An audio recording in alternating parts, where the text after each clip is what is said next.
मैं गोविंद प्रसाद केवट कैमूर जिला के उपाध्यक्ष वीआईपी पार्टी। आज मैं निषाद समाज के बारे में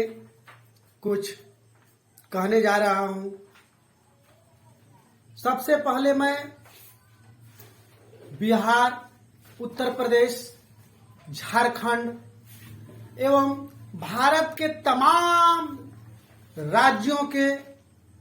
निषाद एवं गरीब अति पिछड़ा वर्ग के लोग एवं गरीबी से जूझ रहे,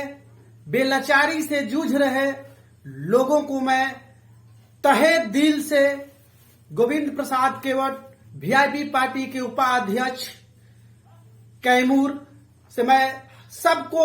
एक ही स्वर में हार्दिक स्वागत एवं अभिनंदन करता हूं।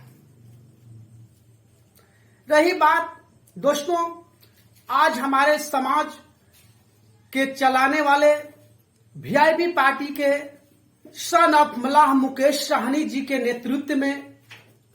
जो हमारे पटना के राजधानी कृष्ण मेमोरियल हॉल में 25 जुलाई को शहादत दिवस मनाया गया। उस शहादत दिवस में एक संकल्प लिया गया, जिस संकल्प का नाम था आरक्षण संकल्प यात्रा। आरक्षण संकल्प यात्रा के दौरान हमारे निषाद भाइयों और अति पिछड़ा वर्ग के लोग एवं गरीबी से जूझ रहे लोग जो वीआईपी पार्टी के प्रति श्रद्धा रखते हैं, उन लोगों ने एक कसम खाई कि हम लोग अपने वीआईपी पार्टी के लिए तन मन धन से साथ रहेंगे और जो हमारे सुप्रीमो सन ऑफ मल्लाह मुकेश साहनी जी के द्वारा एक नेतृत्व किया जा रहा है, जो आरक्षण संकल्प यात्रा, उसको हम लोग सफल बनाएंगे। दोस्तों, इसी बीच में एक बात आती है जो कि लगभग आज संकल्प यात्रा को पूरा हुए 1 महीने से अधिक हो गया। इस 1 महीने की अधिक संकल्प यात्रा के दौरान इतना सन ऑफ मल्लाह मुकेश साहनी जी के नेतृत्व में चल रहे करवा को देखने के लिए लोग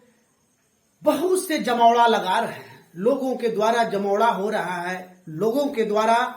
बहुत से भीड़े हो रही है, जिसमें हमारे सन ऑफ मल्लाह मुकेश साहनी जी एक ही शब्द बोलते हैं, आरक्षण दो, नहीं तो हम वोट नहीं देंगे, वोट नहीं देंगे तो दिल्ली का सरकार नहीं बनेगा। इसी यानी करवा के साथ हमारे सन ऑफ मल्लाह मुकेश साहनी जी चल रहे हैं और उनके हम लोग कदमों से कदम मिलाकर चल रहे हैं ताकि हमारे बिहार, उत्तर प्रदेश, झारखंड एवं भारत के तमाम राज्यों के निषाद भाइयों को आरक्षण मिले। और इस आरक्षण के तौर पर हम लोग साथ साथ चल रहे हैं। अभी अभी हमारी वीआईपी पार्टी की भीड़ को देखते हुए, लोगों के जमौड़ा को देखते हुए बीजेपी सरकार, जो कि अपने आप को कहती है कि भारत के सर्वश्रेष्ठ पार्टी है और बड़ी पार्टी है, मगर चूंकि बड़ी पार्टी एक छोटी पार्टी वीआईपी पार्टी के चलते डर कर, जहां इससे पहले अभी जदयू यूनाइटेड जनता दल की पार्टी, जो हमारे अभी माननीय श्री नीतीश कुमार जी अवस्थित हैं मुख्यमंत्री के पद पर, इनके डर से अभी अभी सम्राट चौधरी को कुछ ही पहले नेता प्रतिपक्ष विधानसभा का बनाया गया। मगर चूंकि आज वीआईपी पार्टी की इतना कद बढ़ चुका है दोस्तों कि देखते हुए बीजेपी आनन फानन में बिना सोचे समझे तुरंत एक डिसीजन लिया, जिसमें डिसीजन में क्या हुआ कि सम्राट चौधरी को नेता प्रतिपक्ष विधानसभा से हटाकर तुरंत नियुक्त किया हरीश साहनी जी को। मैं कहना चाहता हूं निषाद समाज से दोस्तों कि यह समय ऐसा आ गया है कि बीजेपी को अब नीतीश कुमार से डर नहीं है। बिहार में नीतीश कुमार फैक्टर नहीं है, अब हमारे फैक्टर बन चुके हैं सन ऑफ मला मुकेश साहनी। दोस्तों, यही सही उचित समय है कि हम निषाद समाज के लोग, जो हमारे सुप्रीमो सन ऑफ मला मुकेश साहनी जिस नेतृत्व को आगे बढ़ा रहे हैं, उस आगे बढ़ा रहे तन मन धन से पूरे भारत के निषाद समाज के लोग सहयोग करें, ताकि मुकेश साहनी हमारे वीआईपी पार्टी के सुप्रीमो कभी कमजोर न पड़ जाए। अभी अभी सूचना के मुताबिक मुझे पता चला कि यह हरीश साहनी को जब प्रतिपक्ष नेता बनाया गया तो वो बोलते हैं कि मुकेश साहनी क्या कर लेंगे, झूठा वादा करते हैं। मगर दोस्तों, हम निषाद समाज को समझना है क्योंकि निषाद समाज एक ऐसा समाज है, जब कभी इस किनारे से उस किनारे किसी भी नदी नाला हो, उसे ढकाने के लिए हमारा ही समाज के लोग जो केवट वंश में जन्म लिए थे, वो लोग पार किया करते थे। मगर चूंकि आज हम लोग सब भूल गए हैं, ये हमें लोग को याद दिलाना होगा दोस्तों कि हम वही निषाद वंशज हैं कि अगर अपने आप पर अड़ जाए तो ये दुनिया की कोई ऐसी पार्टी नहीं है, भारत की ऐसी कोई पार्टी नहीं है कि जो अपने स्वयं को सरकार बना ले। ये निषाद समाज का अहम भूमिका होता है। आप देखे होंगे, आप टेलीविजन के माध्यम से, न्यूज के माध्यम से सब आपको पता होगा कि आप देख रहे हैं कि बीजेपी इस समय एकदम जो कहा गया कि इससे बड़ा मूर्खता का काम तो कोई कर ही नहीं सकता है, जो आज बीजेपी कर रही है, जिसको एक राज्य का, एक जिला का जिला अध्यक्ष बनने की शक्ति नहीं है, पावर नहीं है, वह व्यक्ति को बीजेपी जैसा बड़ा पार्टी आज प्रतिपक्ष नेता बना रही है। इससे हमें पता चलता है उस पार्टी की नींव कमजोर हो चुकी है। वह पार्टी जान चुकी है कि बिना निषाद का सरकार बनने वाला 2024 में नहीं है। इसलिए हमारी बीजेपी जो सरकार है, बीजेपी पार्टी जो है, जो केंद्र में अपने आप को बड़ी पार्टी कहती है, वह बीजेपी पार्टी आज के दिन ऐसा हो गया है कि वह हमारी छोटी पार्टी वीआईपी पार्टी से डर रही है। डरने का कारण है कि वह पार्टी, आप देखे होंगे, आज से बहुत साल पहले मैं चल रहा हूं, जब हमारा भारत के लोग, भारत गुलाम था, उस समय अंग्रेजों का सत्ता चल रही थी। उस समय की बात है जिस समय में कि अंग्रेजों के द्वारा एक वायसराय का नियुक्त किया गया, जिस वायसराय का नाम था लॉर्ड डलहौजी। लॉर्ड डलहौजी ने एक नीति लाई। आप लोगों ने आज भी इतिहास का चैप्टर है 1857 से पहले आप पढ़ सकते हैं। 1853 में रेलवे का पहला बार आने की जो बनाया गया, रेलवे भारत में लाया गया, वो लॉर्ड डलहौजी के ही शासनकाल में लाया गया था। वही लॉर्ड डलहौजी के द्वारा एक नीति लाई गई, जिस नीति का नाम था हड़प नीति। हड़प नीति जो यह आज हमारे यानी कि बीजेपी जो पार्टी है, बीजेपी जो हमारी पार्टी है, बड़ी पार्टी भारत की है, वह पार्टी कहती है कि हम सर्वश्रेष्ठ पार्टी है, हमसे बड़ा कोई नहीं है। मगर चूंकि वह पार्टी दम विदेशियों के नीतियों पर चल रही है, जिस तरह से वह लॉर्ड डलहौजी के द्वारा नीति चलाया गया था, हड़प नीति, फूट डालो और राज करो, वही आज बीजेपी हमारे निषाद समाज, निषाद भाइयों के साथ कर रही है। जैसे आपने देखा कि उसी नीति को देखते हुए बीजेपी ने आनन फानन में तुरंत सम्राट चौधरी को प्रतिपक्ष के नेता से हटाकर तुरंत बिहार के विधानसभा के प्रतिपक्ष का नेता हरीश साहनी को बना दिया। हरीश साहनी की औकात क्या है आप जानते हैं कि जो एक जिला को नहीं संभाल सकते, एक किसी जिला में एक विधानसभा का सीट दिलवा नहीं सकते, वैसे व्यक्ति को बनाना आने की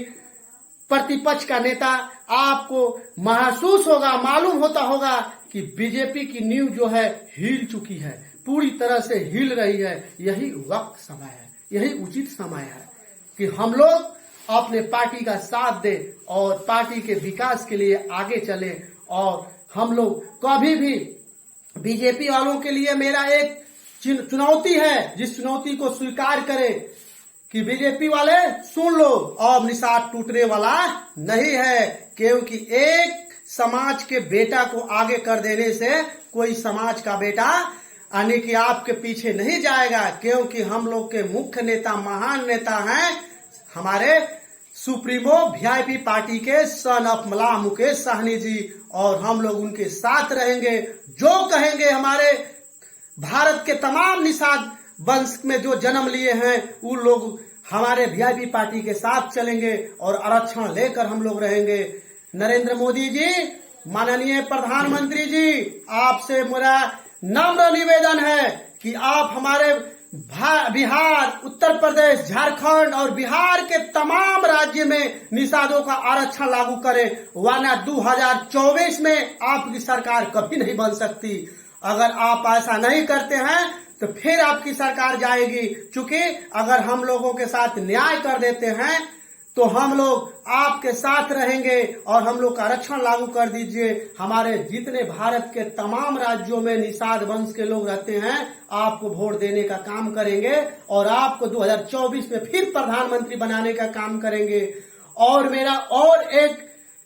चुनौती है बीजेपी वालों, ध्यान देना, वह चुनौती है हमारे माननीय गृह मंत्री अमित शाह जी से कि जिस तरह आपने 2014 में वादा किए थे मुकेश सहनी से कि अगर मेरी सरकार बनती है तो पुनः मैं आपको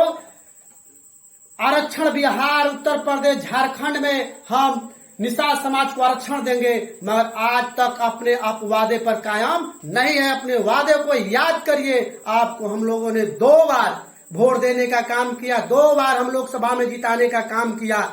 मगर चूंकि आपने हम लोगों का एक बार नहीं सुना, अभी अभी आप सुन लीजिए कि अंतिम चेतावनी है, नहीं तो पता चलेगा आपका 2024 की सरकार हम लोग गिराने का काम करेंगे। निषाद समाज के लोग जितने हमारे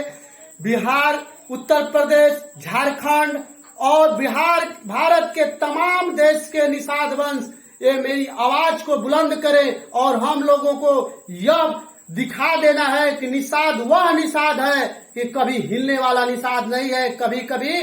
बाढ़ जब आता है, तूफान जब आता है, समुद्रों में जब लहरें बनती है, यही निषाद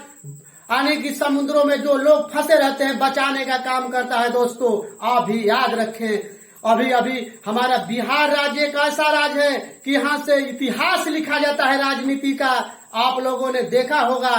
कि यह हमारा इतिहास है कि जब पहला बिहार की भूमि से भारत देश का पहला राष्ट्रपति डॉक्टर राजेंद्र प्रसाद जैसे बहादुर को यानी कि महान नेता को हमारा बिहार राज्य ने पैदा किया, बिहार राज्य की भूमि ने। वही आप लोगों ने देखा होगा आगे भी 1857 की क्रांति में हमारे बिहार से बाबू वीर कुंवर सिंह ने जो लड़ाई लिया था, वह यह बिहार के लोग हैं, बिहार के महान क्रांतिकारी थे। वही आज भी वर्तमान में आप देख लीजिए कि बिहार के अभी लालू प्रसाद यादव जी, जिन्होंने कि समाज के आगे बढ़ाने के लिए बहुत से ऐसे काम किए जो आज हमारे बिहार में महान नेता के नाम से जाने जाते हैं। इनके अलावा देख लीजिए अभी वर्तमान में बिहार के मुख्यमंत्री नीतीश कुमार भी बिहार के रहने वाले हैं दोस्तों।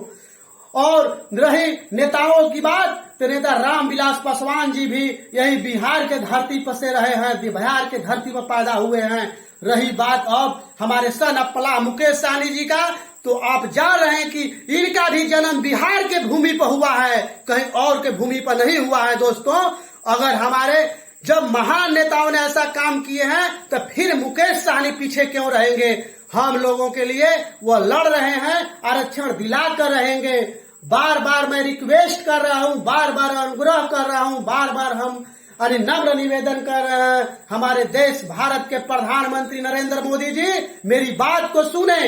और हम निषाद वंश में जितने लोग हम निषाद समाज में आते हैं, जितने कुड़ी के लोग हमारे निषाद समाज के अंतर्गत आते हैं, आप जिस तरह से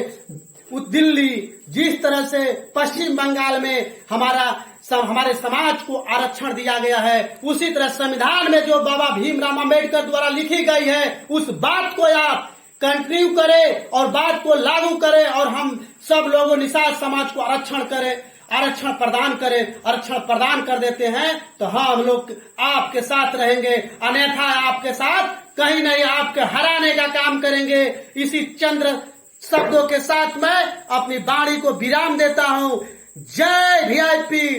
तय वीआईपी, जय हिंदुस्तान, जय भारत। इसी के साथ मैं अपने वाणी को विराम देता हूं। जय हिंद, जय भारत।